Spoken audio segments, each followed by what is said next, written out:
మీరు మాకు పంచాయతీ కట్టవలసిన నిధులు అనేవి మీ దగ్గర నుంచి 24 lakhs వస్తుంది.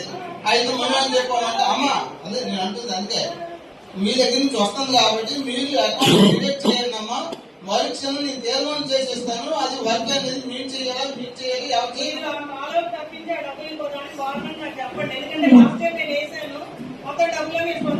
అమ్మా ఏదైనా సరే అన్నమాట. మేము ఒక మాట అమ్మా, మీరు ఏదైతే ఫండింగ్ కట్టారో దాంతో పాటు మా గ్రామ పంచాయతీ చుట్టిన ఏదో ట్యాక్స్ రూపంలో వచ్చిన ఫండింగ్ అంతా కూడా కొన్ని ఇంపార్టెన్స్ డ్రైన్స్ కూడా మేము ఎక్కడ కూడా డివైడ్ చేసి వేరే పెన్షన్ సైడ్ మనం పెట్టలేదు. అమ్మా చెప్పండి.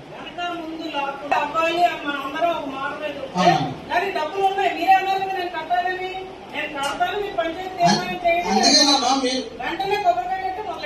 నేను అంటుంది, మీరు ఎలాగ 24 lakhs కట్టాలి కాబట్టి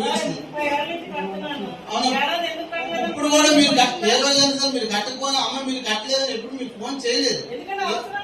అందుకే మేమేమంటానంటే రిక్వెస్ట్, మీరు జీపీలో పేమెంట్ ఇంక్లూడ్ చేయండి, మరక్షణం మీకు తీర్మానం చేసిస్తానని ఈవాటి గారికి ఇంచుమించు 4-5 సార్లు చెప్పుకుంటారు. ఏమా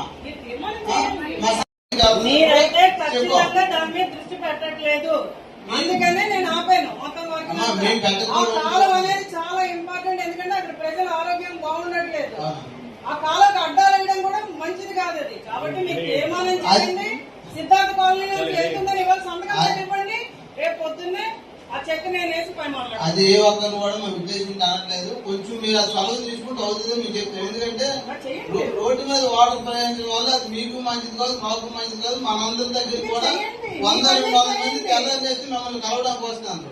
ప్రతి ఒక్కరు ఆ బుధైలు వస్తారు కాబట్టి కొంచెం సలహా తీసుకొని మీరు చేస్తారని ఆశిస్తారు.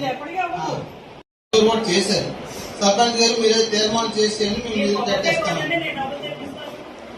అంటే అమ్మ నిధులు లేకుండా మేము తీర్మానం చేయలేం కదా.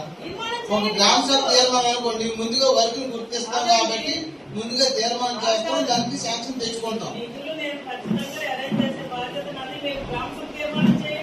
అమ్మ గ్రామ సభ తీర్మానం ఎప్పుడో చేసాం, ఇప్పుడేం కాదు. మొన్న